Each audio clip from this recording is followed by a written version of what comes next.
everybody, Adam here, So Wizard Podcast. Last time I did a Star Wars recording video, I ended up rambling on for well over 45 minutes, which nobody's going to sit there and listen to me just talk to myself about Star Wars for 45 minutes. So I'd cut it up into a couple parts. Part 1 was last week, this is part 2. It's not really a continuation, you don't really need one without the other, it's just more of my thoughts and theories on Rise of Skywalker. One thing I get into in this part that I didn't get to in the first part is Rey's lightsaber, the color, and my theory on the crystals.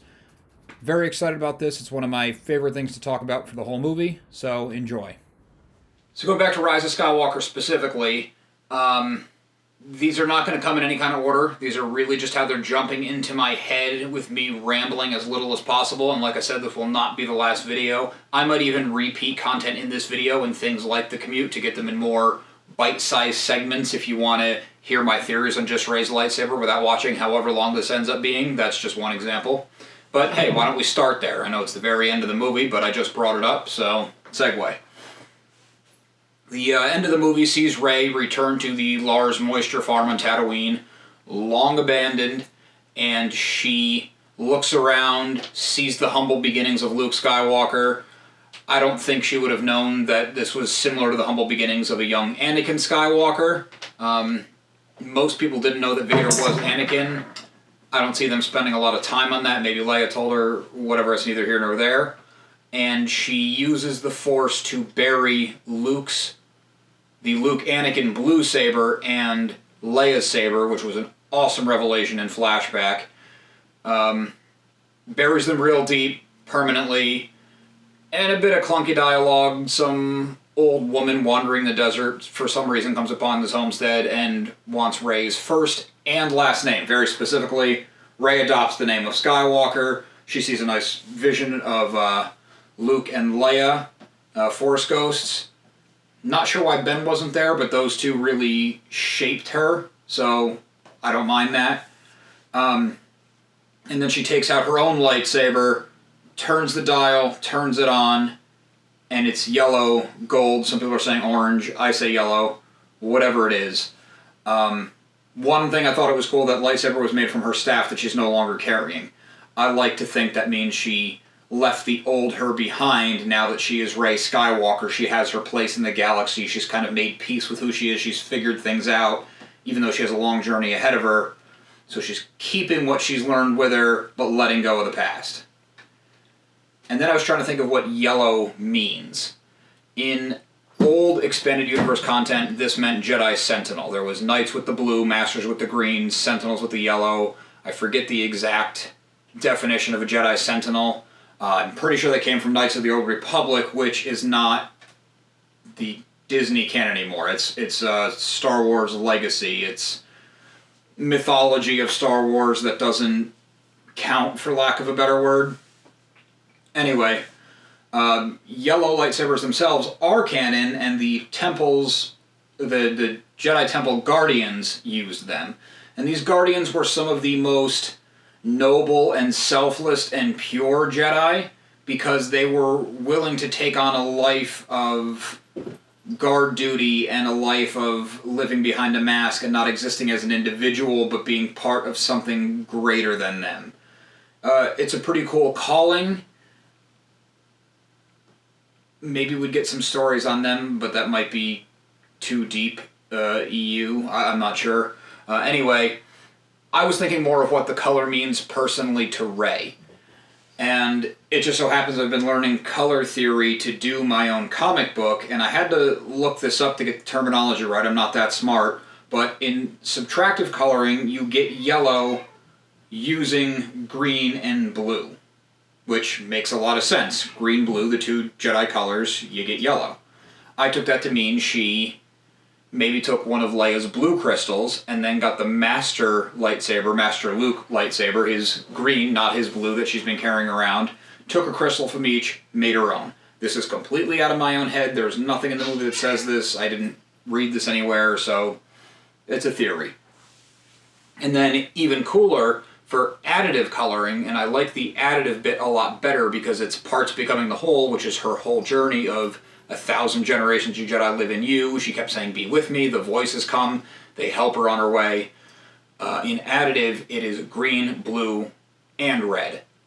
I like the theory, my own theory, that she took the blue from Leia, the green from Luke's master lightsaber, and went back to that moon, went back to the moon where the second Death Star was, and retrieved Kylo Ren's lightsaber. I mean, we know she's ultimate power in the Force, so I don't doubt she could pull it out of an ocean.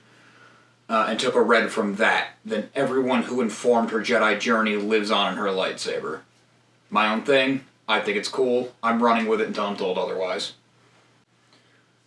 So as Rey's laying there in the end, fighting Palpatine on the verge of death, and she's saying, "Be with me," trying to get the 1,000 generations of Jedi, and this is established in the beginning when she's training with Leia, where she's already showing immense power, things we've never seen before, but she's frustrated because she's not connecting in the way she'd like. We get a montage of voices. We get old Obi-Wan Kenobi, young Obi-Wan Kenobi. We get Qui-Gon Jinn. Of course there's Luke. Of course there's Yoda. We get Mace Windu. We get a lot of the mainstream movie Jedi that we knew. We even get some lesser Jedi who maybe made appearances in Attack of the Clones. But then we're in the Clone Wars cartoon series, which was really cool. And two of the big standout ones were you get Ahsoka Tano, who is a fan-favorite Expanded Universe character. I'm not going to go into big detail on her now. I'll probably do a whole video on her because she's one of my absolute favorite characters in all of Star Wars. And we also get Ezra Miller, who is from the Rebels cartoon show. I thought that was really cool. It legitimizes them in a way, even though they were legitimate, full-fledged characters in their own right, but now they've made it to the big screen where the core of the Star Wars fandom is the movies. And if you're only a moviegoer, you wouldn't have known who those voices were, but you get that, okay, it's other Jedi come in to help. But what I wouldn't say didn't like, but what is kind of bittersweet is, yeah, it's cool to hear the voices, but now you know that Ahsoka and Ezra are dead, because everyone else who talked to her was dead. They were talking through the Force. I guess there's a chance, because we're dealing with magic, that they're not dead, but I think at this point they would be. It might have been a natural death. I mean, Ahsoka would have been in her 70s, which isn't crazy old, and we don't know how her species ages anyway. Ezra was a human, and he would have been probably in his 60s, maybe a little bit younger. So I don't necessarily think that would have been it. They might have fell in combat somewhere. But you have generations of storytelling and fighting the evil empire and everything in between, so there's still a lot more stories they can do with those characters. I just thought it was a really cool nod. Another one that I didn't even pick up on right away when I was watching it, and talking to a good friend of mine, we kind of worked through this, and he said it in a way that he thought this was assumed by all audience members, so maybe I'm behind the ball on this one. But Leia, because they only had limited leftover footage from The Force Awakens, at one point kind of walks off into the shadows and lays down, clutching Han's medal, which was a nice moment, to go and help Ben. And then her voice rings in his ears, and he stops, which, during the fight with Rey, if you saw the movie, you know exactly what I'm talking about. And I thought that was it, where she almost kind of distracted him, or made him question it, and then that was the end of the turn. And that was a nice moment for the mother to reconnect with the son, but it's like, why didn't she just do that before if all it took was a call? It goes so much deeper than that. She didn't just say his name once or pop into his head at one moment. She was with him for the rest of his journey.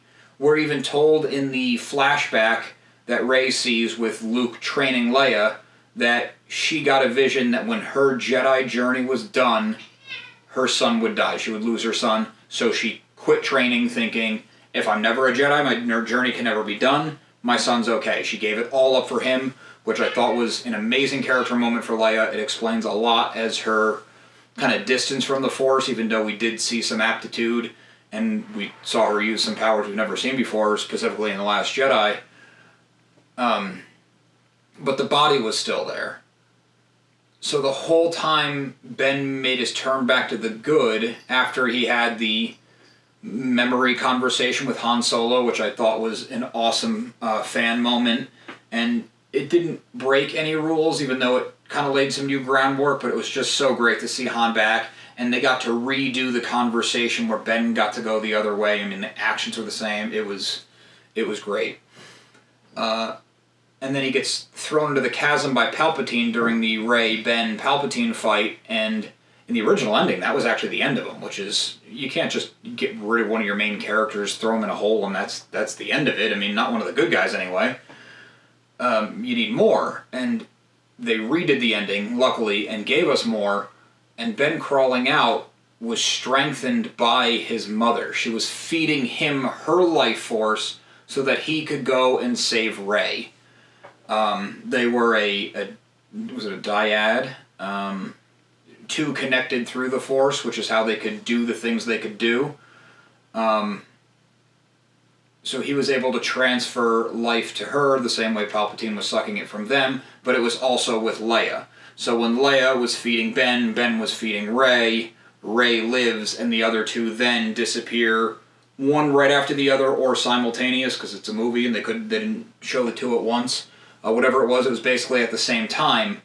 And to really hammer this home, because it's a nice theory, but to really hammer it home why I think this is actually what the movie was going for, is when Leia lays down, Maz covers her with the sheet, Maz even says she knows what she needs to do now. Not she knew what she had to do in the past tense, but in the current, present, actionable tense, which I thought was a great moment for Leia.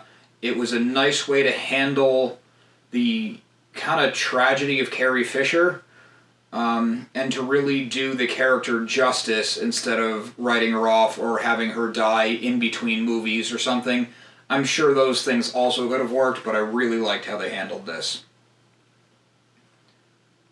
I'm a little disappointed with Ben's death that we don't get to explore the diode further, but now that it's an established thing, I'd be shocked if we never saw that again. Well, that wraps up that discussion on Rise of Skywalker. I'm sure I'll have more to say. I'd like to get back out to the theater and see it again. There's always going to be more Star Wars to talk about. I'm diving deep into the expanded universe now that there's a whole new, well, not really new anymore, but newer canon with all the legend stuff put aside. I had spent a lot of time invested in that. But make sure you listen to So Wizard Podcast every single week wherever you get your podcasts. Be sure to go to SoWizardPodcast.com for reviews, recommendations, merchandise, and more. So Wizard Podcast can be found on Patreon, where Joey is adding a new video for Patreon members to get even more exclusive content for a very small monetary donation to the show. It really helps out going to the cons and all that kind of stuff so we can continue bringing you great coverage. Make sure you subscribe to our channel. It really helps us grow our audience. I've said in a few videos now that Direct Focus is back. It was supposed to be today's upload, and part 2 of this was supposed to go for next week, but I ran into some more technical issues. Still ironing out the details, but it will be back next week. And after that, we are working on all new artwork to really punch up the animation, so stay tuned on that. We love hearing feedback, so drop us a note in the comments or leave us something on social media. All the accounts can be found after the show. Thanks.